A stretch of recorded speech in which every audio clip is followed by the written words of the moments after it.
Почитувани, СДСМ се однесува како државата да е нивна партиска сопственост, а буџетот и институциите како да не се на граѓаните, туку постојат само за згрижување и финансирање на политичките послушници.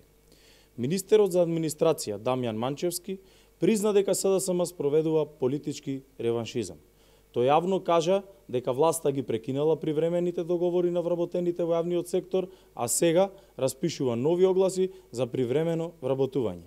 Се бркаат партиски неподобните, а се вработуваат роднини, брачни партнери и партиски неподобни.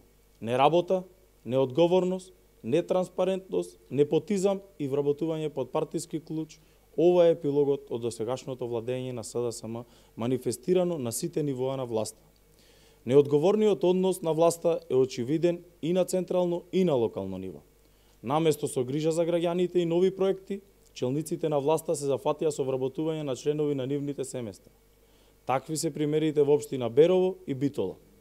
Во првата недела од доаѓањето на власт, градоначалникот на општина Берово си ја вработи својата собрука како наставник на местото на кое претходно избаркал наставничка која имало стекнато право на работен однос, а згора на тоа била и бремена. Непотизмот царува и во Битола. Градоначалничката на Битола си го вработи својот брат како наставник неполни 2 месеци од стапувањето на функција. СДСМ се однесува спротивно на животот што го ветуваше додека беше опозиција. СДСМ ветуваше транспарентност, праведност, стручност при вработувањето во администрацијата. Сега гледаме нетранспарентност, неправедност и непотизам при вработувањето. Блискоста и роднинските врски во партиските и државни функционери не смеат да бидат критериум за вработување. Ви благодарам.